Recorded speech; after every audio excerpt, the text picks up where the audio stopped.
ফোরাত নদীর তীরে সোনার পাহাড় কোথায় এবং কবে ভেসে উঠবে? ইমাম মাহদী আলাইহিস সালামের আগমনের পূর্বে ফোরাত নদীর তীরে স্বর্ণের পাহাড় ভেসে ওঠা কিয়ামতের অন্যতম আলামত। বর্তমানে পৃথিবীর অধিকাংশ মানুষের মধ্যেই সম্পদের লোভ মারাত্মক আকার ধারণ করেছে, আর তাই আল্লাহ তাআলা কিছু লোভী প্রকৃতির মানুষকে ফোরাত নদীর তীরে স্বর্ণের পাহাড় প্রকাশ করে পৃথিবী থেকে নির্মূল করে দিবেন। মূলত এই আলামতটি আমাদের খুবই নিকটবর্তী, কিন্তু কেউ বিষয়টি নিয়ে মানুষকে সতর্ক করছেন না। হযরত আবু হুরায়রা রাদিয়াল্লাহু থেকে বর্ণিত, রাসূল সাল্লাল্লাহু আলাইহি ওয়াসাল্লাম বলেছেন, অদূর ভবিষ্যতে ফোরাত সোনার ভান্ডার উন্মুক্ত করে দিবে। সে সময়ে যে ওখানে উপস্থিত থাকবে সে যেন তার থেকে কিছুই গ্রহণ না করে। সহিহ বুখারী খণ্ড 6 পৃষ্ঠা 2605। হযরত আবু হুরায়রা রাদিয়াল্লাহু থেকে বর্ণিত, রাসূল সাল্লাল্লাহু আলাইহি ওয়াসাল্লাম বলেছেন, সেই পর্যন্ত কিয়ামত সংঘটিত হবে না যতক্ষণ না ফোরাত থেকে সোনার পাহাড় বের হয়। তার জন্য মানুষ যুদ্ধ করবে এবং প্রতি 100 জনে 99 জন লোক মারা যাবে। যে কজন জীবনে রক্ষা পাবে তারা প্রত্যেকে মনে করবে, বোধ হয় আমি একাই জীবিত আছি। সহিহ মুসলিম খণ্ড 4 পৃষ্ঠা 2219। ফোরাত নদী কোথায় অবস্থিত এবং বর্তমানে ফোরাত নদীর অবস্থা কি? ফোরাত নদী তুরস্ক থেকে সিরিয়ার উপর দিয়ে ইরাকে গিয়ে শেষ হয়েছে।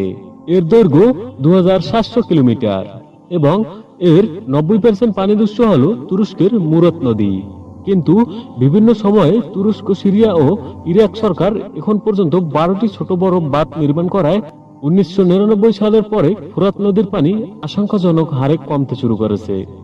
হাদিসে বলা হয়েছে, ফোরাত নদীর পানি শুকিয়ে স্বর্ণের পাহাড় আবিষ্কৃত হবে। বর্তমান অবস্থার সাথে মিলিয়ে দেখলে বোঝা যায় সেটি খুব বেশি দূরে নয়। স্বর্ণের পাহাড় কবে ভেসে উঠবে? বিশিষ্ট সাহাবী হযরত আবু হুরায়রা রাদিয়াল্লাহু থেকে বর্ণিত, তিনি বলেন, চতুর্থ ফিতনা হচ্ছে অন্ধকার অন্ধত্বপূর্ণ ফিতনা, যা সমুদ্রের ঢেউয়ের ন্যায় উত্তাল হবে। আরব আনারবের কোনো ঘর বাকি থাকবে না, প্রত্যেক ঘরেই উক্ত ফিতনা প্রবেশ করবে, যা দ্বারা তারা লাঞ্ছিত অপদস্থ হয়ে যাবে। সে ফিতনাটি শ্যামবেশে চক্কর দিতে থাকলেও রাত্রি যাপন করবে ইরাকে। তার হাত পা দ্বারা আরব ভূখণ্ডের ভিতরে বিচরণ করতে থাকবে।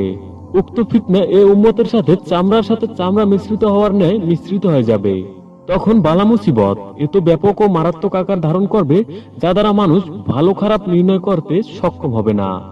ওই মুহূর্তে কেউ উক্ত ফিতনা থামানোরও সাহস রাখবে না। একদিকে একটু শান্তির সুবাস বইলেও অন্যদিকে তীব্র আকার ধারণ করবে। সকালে কেউ মুসলমান থাকলেও সন্ধ্যা হতে হতে সে কাফের হয়ে যাবে। উক্ত ফিতনা থেকে কেউ বাঁচতে পারবে না, কিন্তু শুধু ওই লোক বাঁচতে পারে যে সমুদ্রের ডুবন্ত ব্যক্তির ন্যায় করুণ সুরে আকুতি জানাতে থাকে। সেটা প্রায় 12 বছর পর্যন্ত স্থায়ী থাকবে। এক পর্যায়ে সকলের কাছে সবকিছু স্পষ্ট হয়ে উঠবে। ইতিমধ্যে ফোরাত নদীর স্বর্ণের একটি ব্রিজ প্রকাশ পাবে, যা দখল করার জন্য সকলে যুদ্ধে জড়িয়ে যাবে এবং প্রতি 9 জনের 7 জন মারা যাবে। আল-ফিতান নঈম বিন হাম্মাদ 676। আমরা সবাই জানি সিরিয়ার যুদ্ধ শুরু হয়েছে 2011 সালে, আর বর্তমান অবস্থা 12 বছর স্থায়ী থাকবে। তারপর ফোরাত নদীর তীরে সোনার পাহাড় ভেসে উঠবে, অর্থাৎ 2023 সালে। কোথায় স্বর্ণের পাহাড় ভেসে উঠবে? সিরিয়ার দেইর এজ-জুরু প্রদেশের কিরকিসিয়া নামক ঐতিহাসিক এলাকায় নিকটবর্তী স্থানে 2023 সালে স্বর্ণের পাহাড় ভেসে উঠবে। আমাদের জন্য উদ্বেগের বিষয় হলো, সিরিয়ার দেইর এজ-জুরু প্রাদেশিক সরকার 2009 সালে এই এলাকার শুকনো মৌসুমে ঠিকমতো কৃষি জমিতে ও শহরে পানি সরবরাহ নিশ্চিত করার জন্য হেলাবিয়া বাঁধ নির্মাণ কাজ শুরু করে, যেটি 2012 সালে শেষ হয়েছে। তারপর থেকেই দেইর এজ-জুরু প্রদেশে পানির স্বল্পতা দেখা যাচ্ছে।